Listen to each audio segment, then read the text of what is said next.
The Three Little Pigs, illustrated by Mai Matsuoka. Once upon a time, there were 3 little pigs who lived in a cozy cottage on the hill.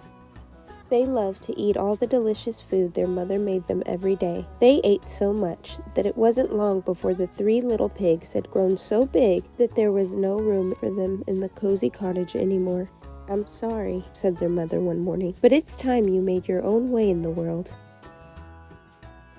So the very next day, the 3 little pigs left home. "Don't forget to watch out for the big bad wolf," called their mother as she waved goodbye. "He'll eat you for supper, so you'll need to build a big, fine, strong house as quickly as you can to keep him away." "Don't worry, Mom. They oinked. We can work after ourselves." And the 3 little pigs trotted off down the hill, each taking a different path. It wasn't long before the first little pig met a farmer pulling a cart filled with straw. "Please, may I have some straw to build the house?" asked the little pig. "Of course," replied the farmer. "but a straw house won't be very strong." But the little pig didn't listen. Soon he was busy stacking the bundles of straw for his new house.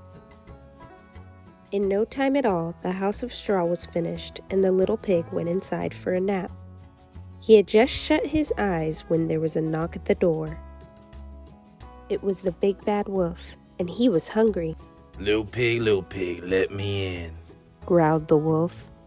"No, cried the little pig. not by here, my chinny chin chin."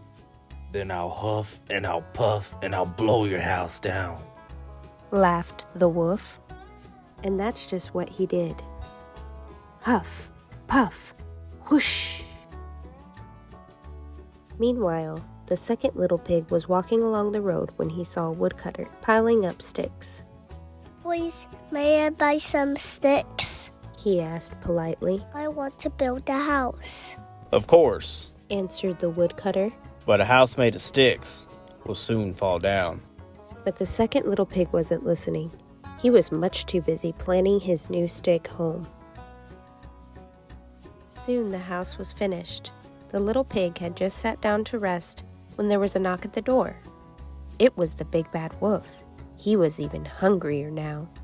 Little pig, let me in," he growled. "No way, not by here, my chimmy chin chin," cried the second little pig.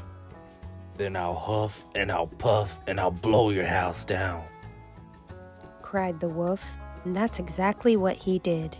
Huff, puff, whoosh. Meanwhile, the third little pig had met a builder. "Please, may I buy some of your bricks to build my house?" he asked. "Of course. Replied the builder. A fine strong house of bricks will last forever." The third little pig took the builder's advice. He would build the strongest house in the land. Finally, after a hard day's work, the house was finished. It had 4 strong walls of brick, a tiled roof, a sturdy wooden door, and a large fireplace with a chimney. The third little pig had just put a pot of turnips on the fire to boil when he saw his brothers running down the road, closely followed by the big bad wolf. "Quick, cried the third little pig. hide in here." The wolf, who was very hungry by now, banged on the sturdy front door. Little pig, let me in," he growled, his tummy rumbling very loudly with hunger. "No way, not by here, our chinny chin chins," cried the 3 little pigs. "Then I'll huff and I'll puff and I'll blow your house down," laughed the wolf.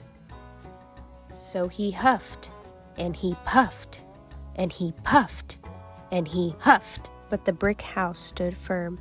The wolf was furious. He climbed up onto the roof and shouted down the chimney. "If I can't blow your house down, I'll come down the chimney and gobble you all up." The big bad wolf jumped and landed with a huge splash in the pot of turnips boiling on the fire below. Yeah! He leaped up with a scream and ran out of the house, never to be seen again. And the 3 little pigs lived happily ever after in the house made of bricks. The end.